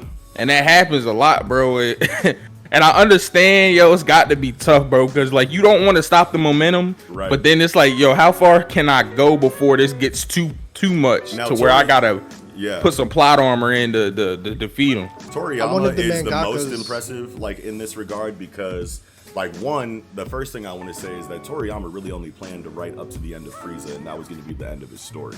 You know what I mean? So like for him, and then obviously editorial comes back and was like, like this is too good, like you got to kind of like keep it going, is how I think it went. And then he wrote Cell, and then Boo after that, after wanting to be done after Frieza, and you write that amazing of an arc inside of the Boo saga and even the Cell saga too. But like I think the most drastic thing about Boo's character is that when he's introduced, the coolest aspect to me is that when he's introduced, he's this very underwhelming form. You know what I mean? He's very jovial. He's very like, ha ha ha, where's the food? I want to turn everything into candy. And you're like, why was Bobbity and Bibbity like hyping this motherfucker up so much? Exactly. And then every single transformation that he gets going closer and closer to his true form, you start seeing why Bibbity and Bobbity were hyping this man up so much. This nigga Boo is so strong too, bro. Yes. That even in Super, like Beerus and them were like, they beat Boo? Like they couldn't even believe that these Saiyans defeated Boo. I was thinking about it, bro. Remember when they was in the hyperbolic time chamber? Yes. Piccolo thought like, all right, bro, we just gonna trap this nigga in here. Ain't no way to leave. No. Boo said, I'm out this motherfucker. He yelled and opened the space-time continuum. Like, what? Yes. That is to this day my favorite feat that any character has ever done inside of Dragon Ball. To get to Kid Boo. Yeah. And he broke the space-time continuum before anyone. Like, we just not getting at a point in Super where like they're doing that during fights, but he's doing that shit in Z. Stole my whole flow, word for word, bar for bar. To get to that point, to Kid Boo, even with Super Boo, when you watch him like absorb people and then now have their powers and have their attributes and characteristics, it's already just overwhelming. And then you get to Kid Boo, and my saving grace at first was like, well, at least he don't have all they like stuff absorbed. He's just this little kid. Right. But then basically their whole thing is like, well, he don't give a fuck. Yeah. This is what they were building up for. This is why they were so scared. Incarnate. Yeah, this is evil incarnate. This is why they were so scared of him. And like I was saying earlier, when he goes from Fat Boo to Super Boo to Mystic Boo all the way into Kid Boo, and then as soon as he gets in that final form that everyone was hyping up the entire time, like, oh my god, we can't let Kid Boo activate, you see exactly why they hyped him up. He goes, as soon as he goes into Kid Buu, he wakes up, he goes, all of y'all dead. Your planet gone. Everything is over with. And I'm laughing the whole time while I'm beating my chest. You're like, this is how you do a villain after escalating, like power leveling, and increasing, villains keep coming. It's so wild because I remember seeing him in his child form, and I'm just like, huh? Yeah. Because they had the nerve to show Gohan and all of them niggas. Yeah. You go from Super Boo to like, I'm thinking Super Boo was like the end all, and then we get Kid Boo, and I'm like, why is he a kid? I remember thinking that as a child. Yeah. But then it's like, now that I'm older, I understand. But at the time, I'm like, what? And then when he does the stuff he does, I'm like, yo. Yeah, wow. What that freaked me out too, because when Frieza transformed, he got bigger, and then he went into this streamlined like model of efficiency form for his final form. Right. And then when Cell does it, he gets bigger, and he doesn't really get streamlined. Like he gets a little bit smaller than his second form. Yeah. But he's not. I wouldn't say he was streamlined. Sleeker. He was sleeker. It's like He's sleeker. Like the PS2 Slim. Yeah, and then you get Kid Buu. Kid Buu does it, and he becomes like this kid, like Synsei. And I'm just like, oh, this boy finna be trouble. Yeah. I think at the time when I'm watching Dragon Ball Z, the only character out of any fiction that I was reading or watching at the time that was like on the same level of Kid Buu to me was Carnage from Spider-Man. Wow, yeah, dude, I love that. I facts. love that comparison. Fuck yeah, that's amazing. That's actually very similar too. That's Fuck crazy. yeah, dude, because he's literally doesn't Even have how, motivation. even how the how the Buu like cells work and how like the symbiote works is very similar. Yeah, wow, that's a great spot there, bro. I literally never made that connection, and you see how I'm coming. you know what I'm saying? Wow, that's amazing. Yeah, literally no motivations, no goals, just kill everything you see. That's an incredible comparison. Man, that's crazy. We went from Gary Yoke to Kid Buu. Like, we're kind of going crazy right Dude, now. This episode is fire. Okay. So for the sake of time, let's go through one more round. I'll hit my second, my second pick, and then we can go into one more round, and then we can kind of like wrap it up. But this has been an incredible conversation so far. Let's go into my last little second round pick here. Okay. And maybe you guys don't know how I'm coming, but I'm a huge M.A.N.G.A fan. You know what I mean? Let's go! You finna say my nigga. Let's go. It's Aladdin hours. Let's go! That nigga Aladdin the GOAT, bro. Bro. Now I don't know how much M.A.N.G.A. Show on my list. I don't know how much M.A.N.G.A. you guys have seen or read. But I haven't read. You haven't read? Okay, great. Well, I'm not going to spoil too much for you. Not as much as you, but I am familiar with Aladdin, and let's go. Get in your bag. Absolutely. So, like, Aladdin was cool. I mean, just like in the introduction of his character, like, because obviously he's introduced as like a very childish, you know what I mean, character. He's trying to suck on some titties, you know what I'm saying? He's he's very, naive seeming, you know what I mean? And the more that you like find out about his character, especially inside of those first couple episodes, like as soon as the first time he hits the flute and Ugo's arms come out swole as hell and fucking beat up those bandits, bro, I was like, oh my God, I didn't think he was gonna be this cold out the gate. You know what I'm saying? I think that was like one of the more impressive, introductions to a shonen protagonist that I had really seen up until that point. You know what I mean? And man, there's so many things that I could say about Aladdin, but so much of it is in the manga. Let's see what I can remember from what's covered in the anime, because I think that the anime covers up to season 2 inside of that big war that they have with like the Finalis and I think the Ko and I don't think it's the Ko Empire. No, it was the place they went to train. Yeah, that's right. Okay, the Magistad. Magnestat. And then Sinbad came through with his niggas came through. Fucked them up. Absolutely. And man, even inside of that war, bro, it's and the anime moves a little bit faster than the manga does, because I feel like they were kind of like cramming a lot of content into the episode limit that they had. Some people say that it felt like kind of rushed, and like I would be one of the people that agree, but they did a really good job of fitting that many chapters into so little episodes. Like I remember going through it and be like, I'm pretty sure they covered everything.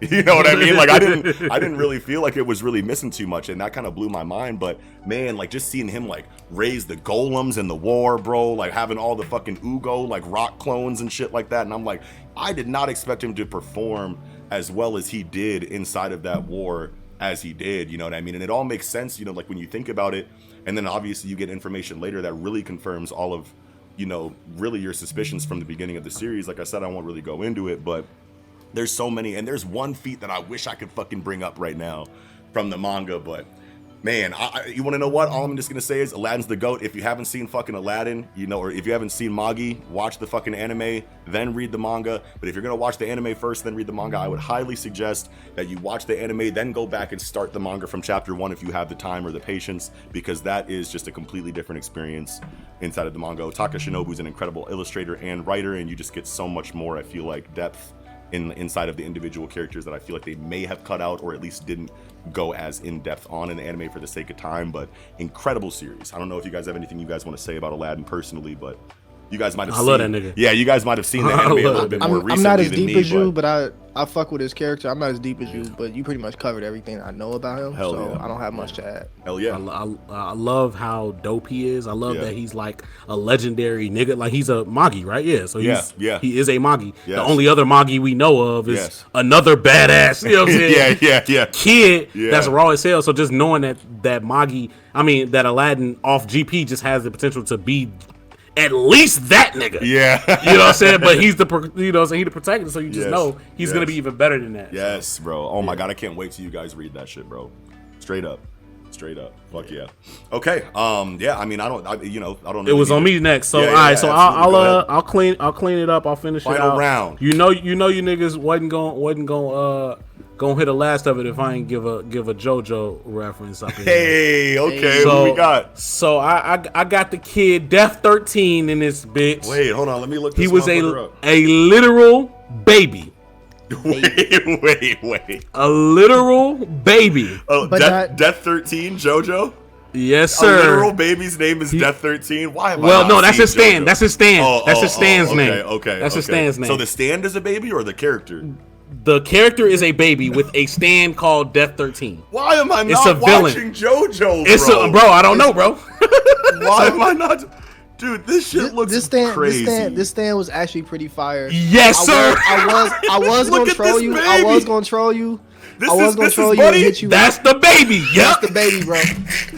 Yep.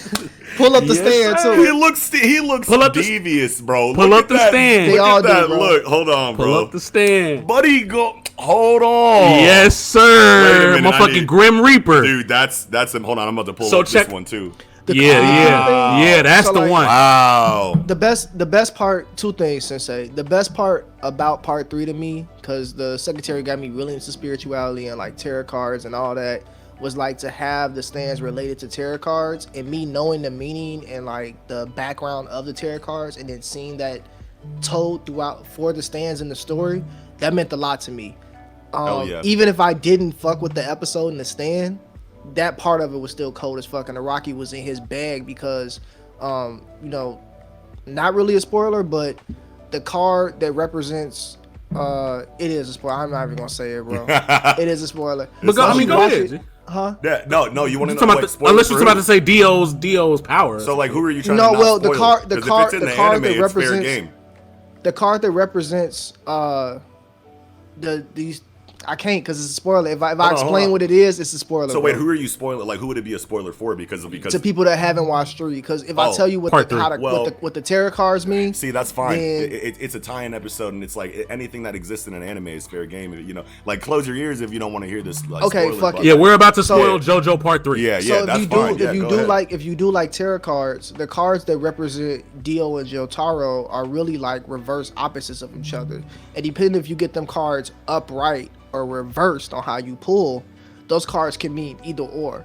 And so as the story goes, you see these characters' cards flip. Even though the story doesn't tell it, the cards flip and they become something different, and you see like that whole thing play out. So that meant a lot in part 3 to me, even if I didn't fuck with the episodes and the actual like way the stands was done.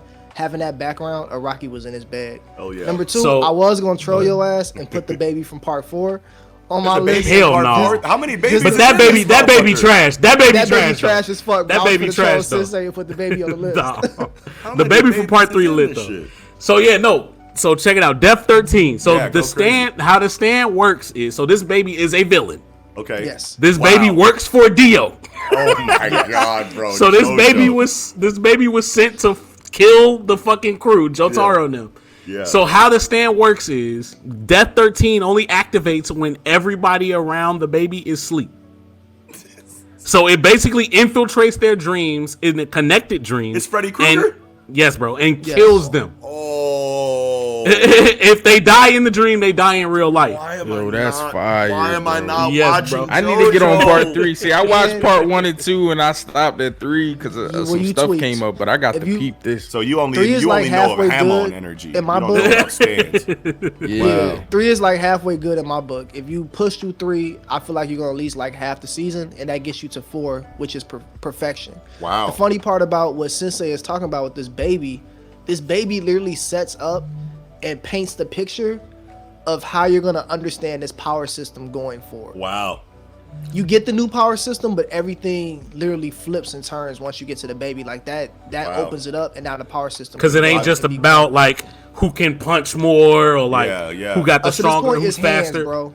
Up to that point, it was just hands. Then it becomes like conception, depth and layers and strategy. Exactly. Yes, I've never heard such a good changed the reason for me to like. So many people have suggested JoJo's to me. Nickums, my co-host, even Kiko, to a certain degree. A lot of people have intensely recommended. A lot of people that I trust dearly have intensely recommended JoJo's to me. But it wasn't until this conversation with this fucking baby that I was like, okay, I need to get on JoJo ASAP. Everybody got their random stands and they random characters that they like. Yo, this shit is dope as fuck. Hey. The baby is one of them shits for me. G. Death 13 is one of them shits for me. Wow. But yeah. Wow, dude, that's amazing. Fuck yeah. Okay, it's Death 13. Say no more. JoJo's is on the list and it's actually moving up to the top. There you go. Let's go. All right, Sin, what you got for your last round? Man, Send us for my last one. So I was gonna do Aladdin, but you did that one, so I'll pick another one. Okay. You know what I'm saying? Fuck yeah. This was real. This is a real simplistic choice, but there's a lot of like relatable things that this character has with me in particular, and that's Kid Naruto. Yeah, dude. Okay. Fuck yeah. Listen. Yes. The way that this is why like I care so much about this kid, man, is because not so much as like I did love him growing as a ninja and becoming stronger as time goes on. Yeah. But it's the stuff that he had to go through as a child that really kind of made me care more about this character. Him being chastised by his village and not knowing the history of his parents and why, people, of course he knows because, there's foxes in him and stuff like that, but he doesn't really understand the context behind it. And we don't really understand the context behind it until we get later in the series in Shippuden. Right. But man, this is stuff that he had to go through, bro. Like, it's just made me care about him. And then like, when I don't want to get too deep, too personal on personal shit, but I lost my mother, so like I understand what it feels like to lose a parent. You know what I'm saying? And like having him go through this, and then when we get to Shippuden and him finally coming face to face with his mother, like that scene was so powerful to me. Man. It's so powerful to me. Yeah. And it's just like, bro, it's just like the layers to him. Yeah. Of course, we all love Naruto for what it is, and it has, in my opinion, if not the best, some of the best fights in Shonen. Oh, period. Yeah, period. And so we all love Naruto for what it is. Yeah. As far as the fighting and stuff like that, but there's also layers to this story with different characters, and Naruto has a lot of, like an onion, man. It's like you peel back these layers to him.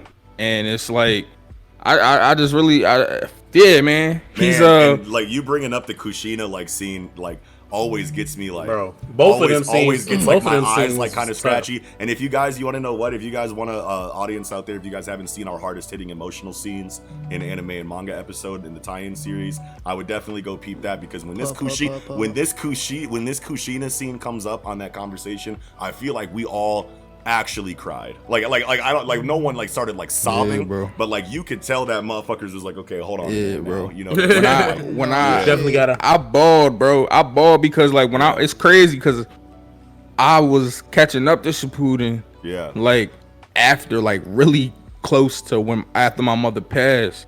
Yeah. It was around like she passed in 2013, so I was watching after that, catching up. Yeah. Man. Wow. That's like, so when I got to this scene, massive. It's like I balled, bro, because I felt them. Yeah. You feel me? Like I felt that shit, bro. Like, yo, I know exactly how you feeling right now. Yeah. Wow. So it's like, and that just ties back into like how much anime can really relate to real life too. Like people don't really like, some people, like, we all love anime for what it is, but some people don't really realize how much like real life relatable situations that these mangaka put into the series. Right.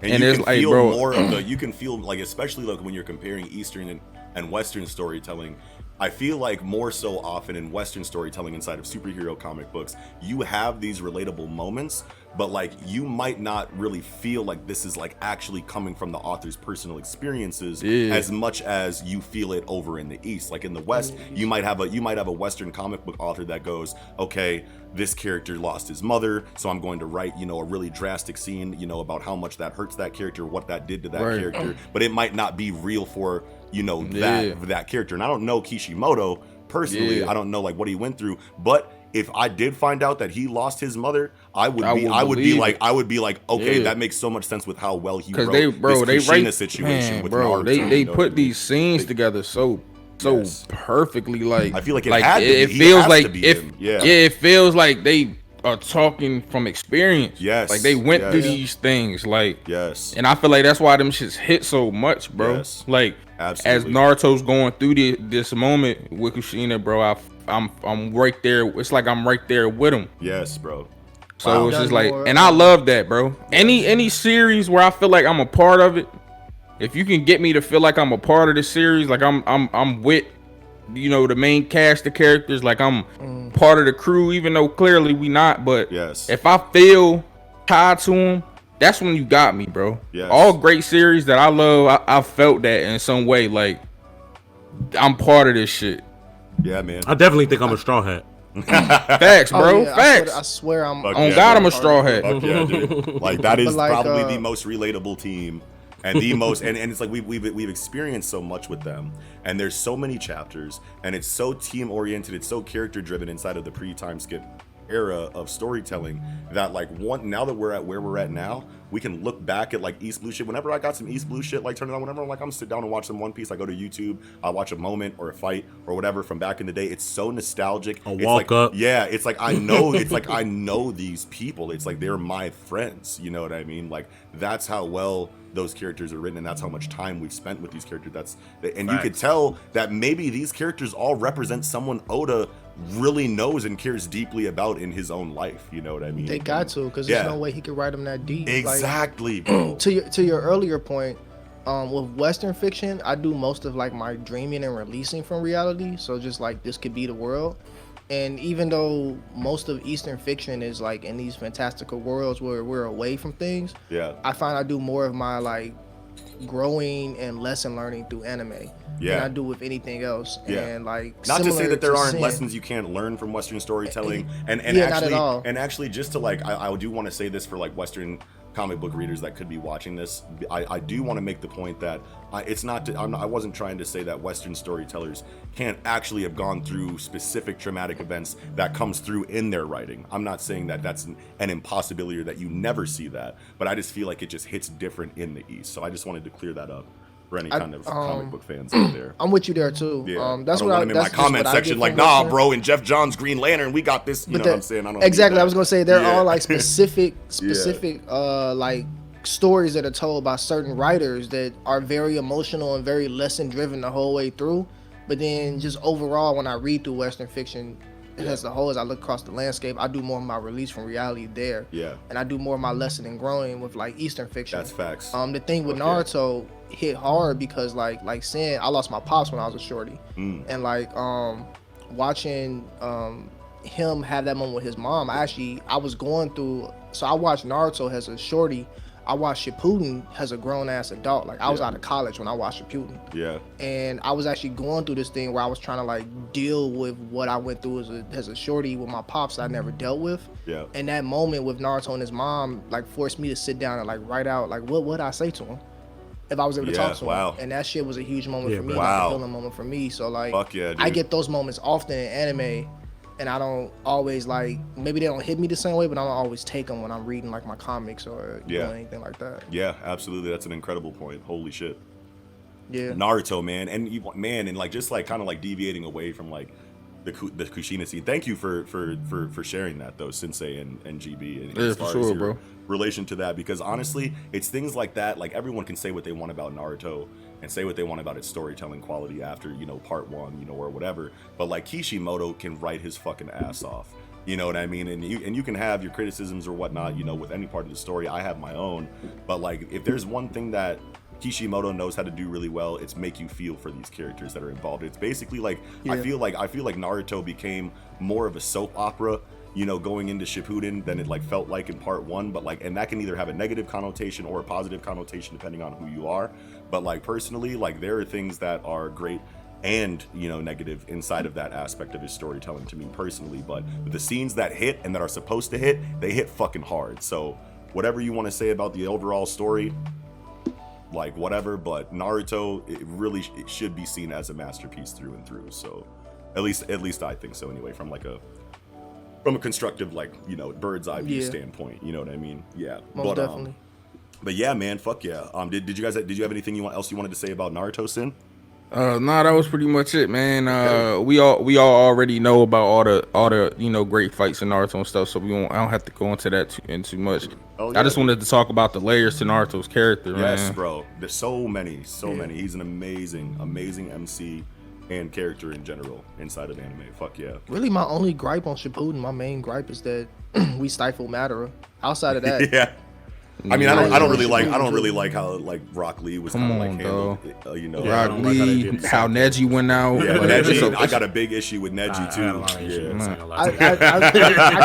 I grouped Neji in with the Madara stifling. I feel like all those events just had to happen to stifle Madara. Like Neji did not have to happen. That didn't have to happen. I feel like once they start writing themselves off a cliff and like fuck it, we gonna set this bullshit up. Then they just start doing like I feel like Neji was just a casualty of war. yeah, that's fine too. Fuck yeah. Okay, GB. It's on me though. Yeah. Go ahead and send. Go ahead. So you guys picked the other people I was gonna pick, and I was gonna try somebody else to present as a child, but I think I'm gonna just go with an actual child in a series that we have not mentioned yet. One Punch Man. I'm gonna go with Child Emperor. Let's go. I love that. I forgot that one. It's so obvious. I'm like One Punch Child Emperor. So I really fucking love Child Emperor. Wow. Like not just that for nigga his cold. intellect. Wow. Not just for his intellect and his cunning, like he's got to be strong as hell to be a S hero. Yeah. But then also his morals and his ethics, like the fact that he was ready to stand against the whole Hero Association and be like, I ain't fucking with none of this shit y'all doing. Bro. Like, bro. I'm tough enough and strong enough to not have to go with the crowd. I'm finna go over here with the Neos and be on my other shit, man. I'm not rolling. So like I love that about Child Emperor. I love and then I love how he's been handled and developed. I want to see more from him, but you read the manga, right? I'm not all the way caught up with y'all, but I am ahead of the anime. Ooh. I'm ahead of the manga. Yeah, you read the manga. You on the web comic? Oh yeah. Right. Did you see his fight in the manga? GB? With who? I don't he got most. Yeah. We don't do that. If you haven't seen, you probably saw when they first entered the Monster Association and he got the son of the hero. No, he didn't see that. I'm there right now. I'm catching up right now. That's the first time you really see him. That's the first time you see him fight. Yeah, so if you haven't seen that, then I ain't gonna. And that's the more I want from him. I want to see him go all out in the fight and like nigga.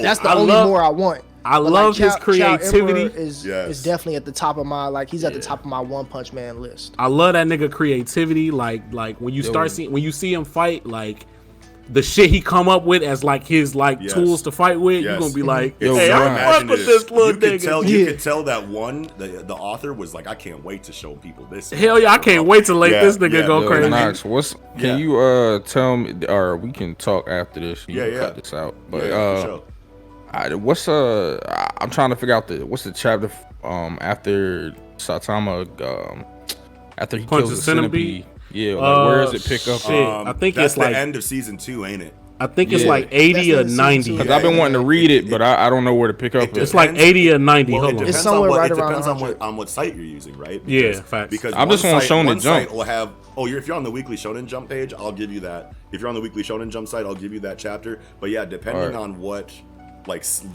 site you're using to read, like there are some that have like the chapter list as like 0.5, 0.6, 0.7, and it throws the legacy numbering off on like what the actual chapter number is. So like there are some sites that have like up to 180 chapters. Yeah, because I heard One Punch. I heard 90. Because nigga, I didn't know how good One Punch Man manga was, but people telling me that shit. That shit is gas. It is super gas, leagues bro. above the anime. Gas. Yusuke Murata is my personal goat manga Hell in the entire game. No one does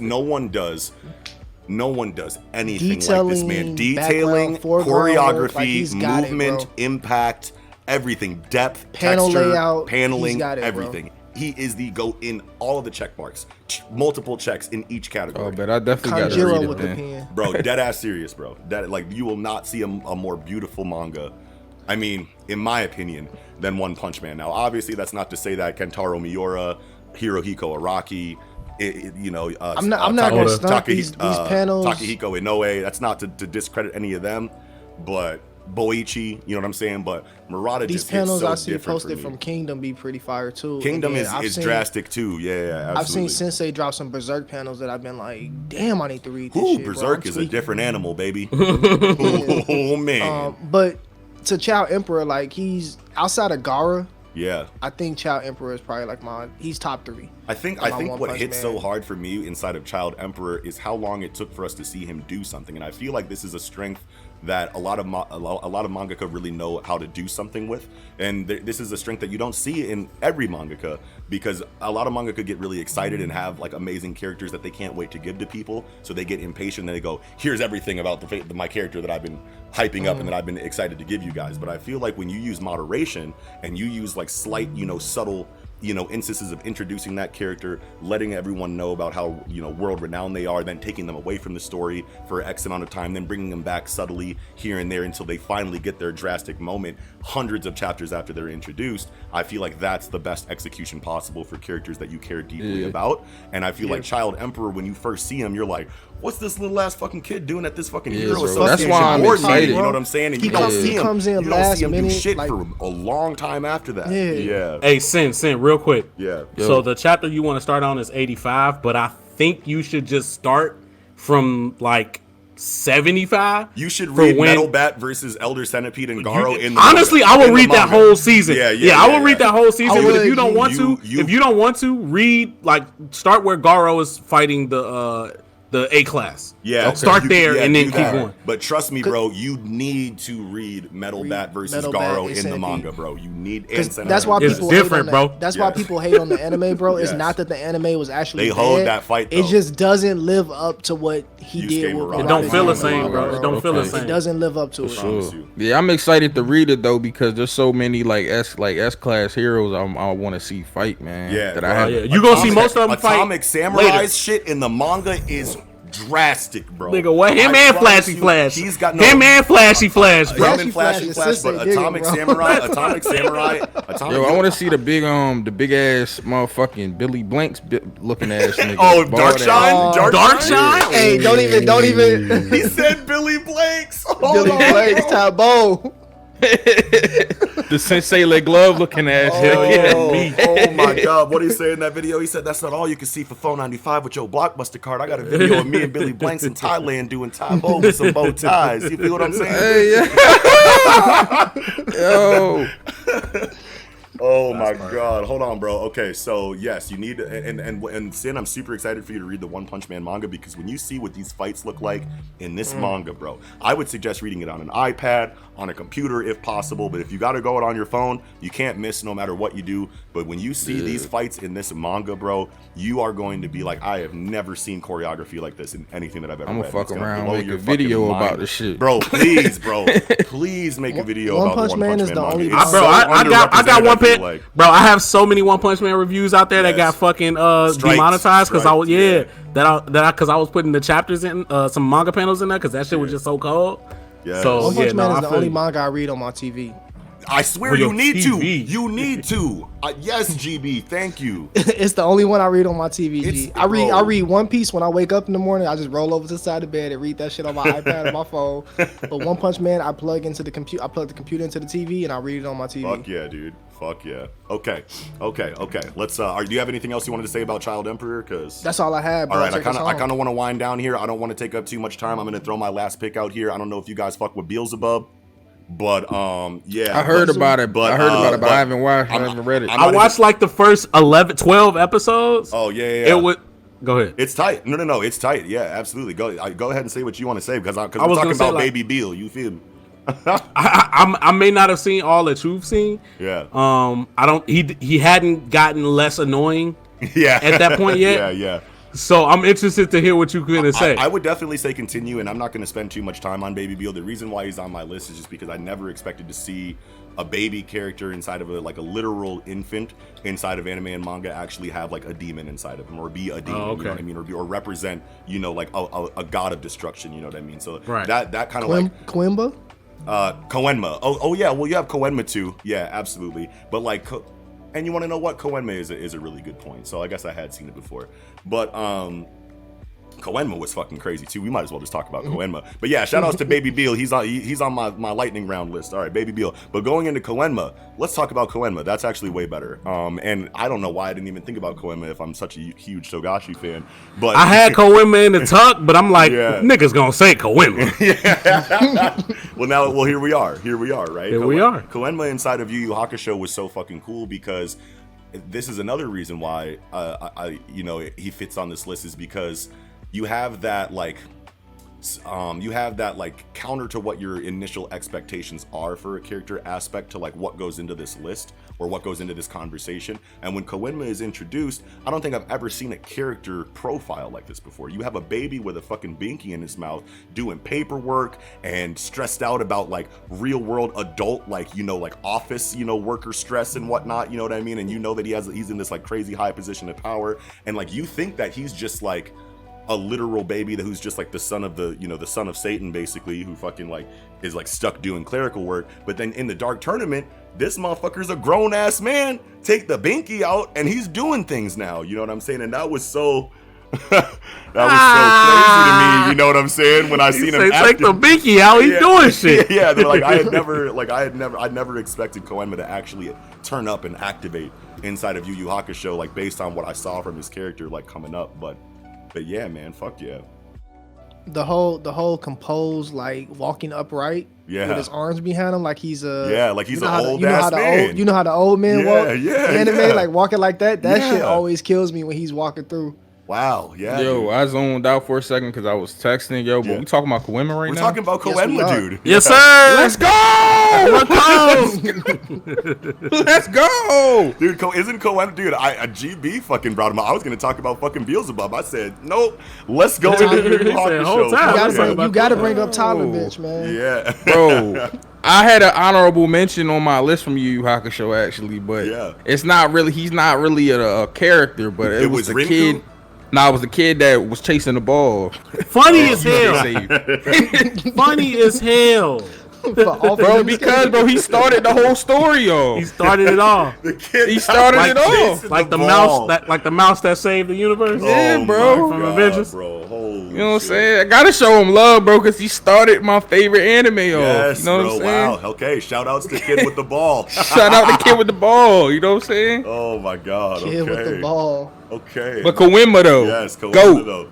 Super goat. Super goat. That's bro. Yo. Honestly, I never seen a character in Togashi. I'm excited because he was on my list too. Togashi is. I'm mad that he wasn't on my list initially, but like Togashi is just so good at writing compelling and interesting like character like types or character personalities that you didn't think could ever be like a goated status. You know what I mean? Like I never thought I would enjoy such a like clerical office, like cubicle working baby with a binky in his mouth. His voice actor in the dub is one of my favorite fucking dub voice actors ever.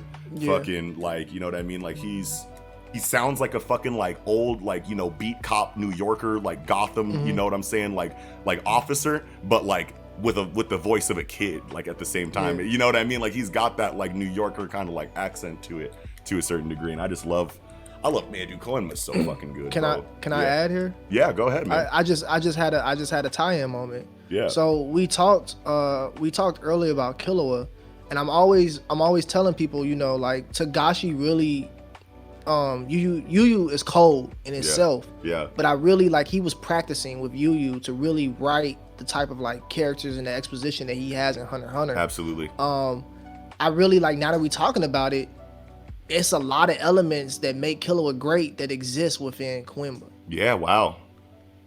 Is like a lot of the dynamic of like I'm getting excited thinking about it because it just hit me. I gotta write this down in my notes. The dynamic of like having these like this grown man in this child's body, and you get like he still has these childlike reactions where he explodes and like has this overrun of emotion, but then he's still able to like make these decisions and be an executive and move as a grown man and adult. Like you see that tie in, and that made him one of my special characters in Yu Yu. Yeah. And then I think Togashi just took that next level and was like, I'm gonna create something else similar in that vein, and I'm gonna do Hiei, but make him Koenma's like personality, the things that like ticked. Yeah, dude. And just roll that up into one ball. I really never thought about it like that as far as like Koenma and the Killua link there. That's an amazing point, dude. Fuck yeah. That just hit me, man. I just had a moment when you was just talking about, I'm like, man, that's really on par with like Killua, and the same things that I enjoy about Killua, I really enjoy about him.